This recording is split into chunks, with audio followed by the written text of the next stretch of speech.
नमस्कार दर्शकों, स्वागत है आप सभी का हमारे चैनल पर। दर्शकों, अगर आप चैनल पर हमारे नए हैं तो हमारा channel legal cell official subscribe जरूर करें। आज का हमारा विषय है कि उत्तराखंड सरकार ने यूसीसी विधेयक पारित कर दिया है। जैसे ही महामहिम राष्ट्रपति की अनुमति मिलेगी ये कानून बन जाएगा।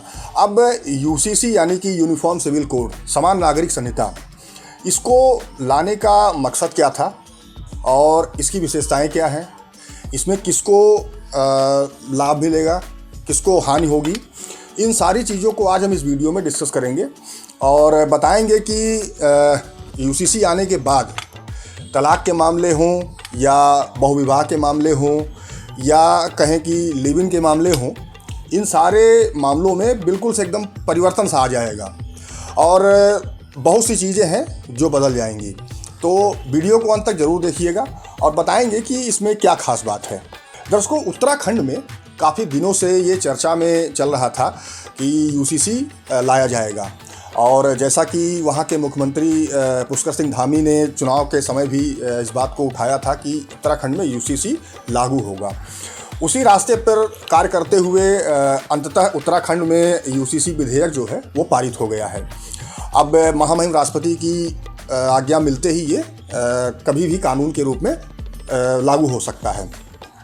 यूसीसी लाने का मकसद देखिए ये है सरकार का कि मेन जो इनका मुद्दा है, जो मेन मकसद है इसका, वो ये है कि महिलाओं को भी पुरुषों की तरह समान अधिकार मिले।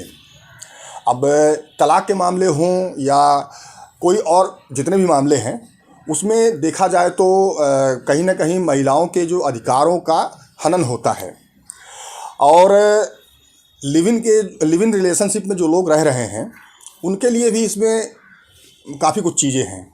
तो अब मान लीजिए कि जैसे हिंदू मैरिज एक्ट है, तो हिंदू मैरिज एक्ट में हिंदुओं के लिए प्रावधान ये किया गया है कि पहली पत्नी के रहते हुए कोई भी व्यक्ति जो है वो दूसरा विवाह नहीं कर सकता। तभी कर सकता है जब पहली पत्नी की मृत्यु हो गई हो या पहली पत्नी से तलाक हो गया हो।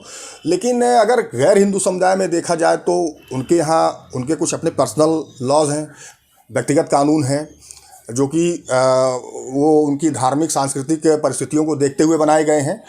उसमें ऐसा नहीं है। तो इन्हीं सब चीज़ों को ख़त्म करने के लिए यूसीसी लाया गया है कि भाई अगर किसी व्यक्ति ने एक पत्नी के रहते हुए दूसरा विवाह कर लिया, तीसरा विवाह कर लिया, तो वो जो है गैर कानूनी घोषित किया जाएगा, चाहे वो हिंदू हो चाहे वो गैर हिंदू हो। अब इसमें जो सबसे बड़ा प्रावधान ये किया गया है कि जो तलाक के मामले हैं, तलाक के मामले तेज़ी से बढ़ रहे हैं और इसमें कहीं ना कहीं महिलाओं को खासी दिक्कतों का सामना करना पड़ रहा, खासी समस्याएं उठानी पड़ती हैं। तो यूसीसी में जो प्रावधान किया गया है वो ये है कि जो तलाक के मामले हैं वो विवाह के 1 वर्ष के बाद ही न्यायालय में लाया जाएगा। 1 वर्ष के पहले तलाक के मामले न्यायालय में नहीं लाए जाएंगे, ऐसा प्रावधान यूसीसी में किया गया है। अब बहुत ही विरल परिस्थितियां हों तो उन परिस्थितियों को छोड़ा गया है, अन्यथा 1 वर्ष के पश्चात ही आप इसमें तलाक के मामले कोर्ट में लाए जा सकते हैं। और बिना कोर्ट की परमिशन के, बिना कोर्ट की इजाज़त के अगर कोई तलाक देता है तो उसमें 1 वर्ष की सज़ा का प्रावधान भी किया गया है और जुर्माने का भी प्रावधान किया गया है। तो ये तलाक के मामले जो हैं इसको कम करने के लिए और महिलाओं को पुरुषों के बराबर अधिकार देने के लिए ये सारी चीज़ें की गई हैं। इसमें ये भी प्रावधान किया गया है कि पुरुष जिन आधारों पे तलाक ले सकते हैं, महिलाएं भी उन्हीं आधार पे तलाक ले सकती हैं। अब बात करते हैं लिव इन रिलेशनशिप में जो लोग रह रहे हैं। तो लिव इन रिलेशनशिप में रहने वालों के लिए भी इसमें प्रावधान किया गया है कि अगर कोई व्यक्ति, कोई महिला पुरुष लिव इन में रह रहा है तो उसको बाकायदा रजिस्ट्रेशन कराना पड़ेगा। बगैर रजिस्ट्रेशन के वो लिव इन में नहीं रह सकते हैं। उत्तराखंड में अगर कहीं बाहर के किसी बाहरी राज्य के लोग भी रह रहे हैं और वो लिव इन में रह रहे हैं तो उन्हें भी रजिस्ट्रेशन कराना पड़ेगा। उत्तराखंड का कोई व्यक्ति किसी अन्य राज्य में रह रहा है तो वो जहाँ रह रहा है वहाँ से रजिस्ट्रेशन वो करा सकता है। लिव इन में अगर कोई बच्चा पैदा हो जाता है तो उसको जैविक संतान माना जाएगा, यानी कि पिता की जो संपत्ति है उसमें भी उसको बराबर का अधिकार मिलेगा, उतना ही अधिकार मिलेगा जितना कि एक विवाह से उत्पन्न हुए बच्चे का अधिकार है।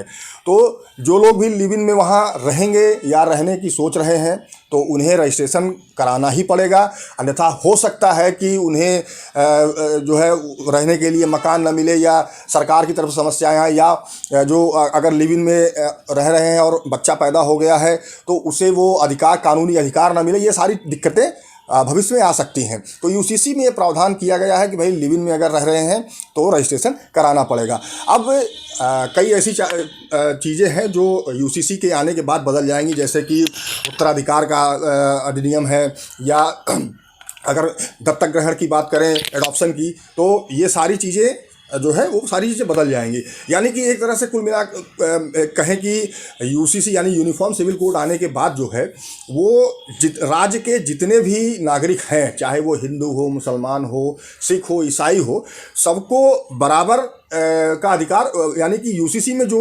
नियम और कानून बताए गए हैं उसी के हिसाब से उसे चलना होगा।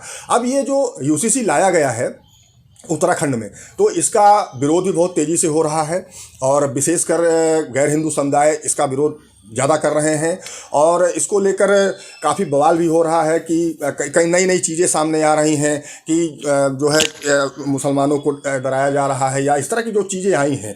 तो ऐसा फ़िलहाल दर्शकों नहीं होने वाला है।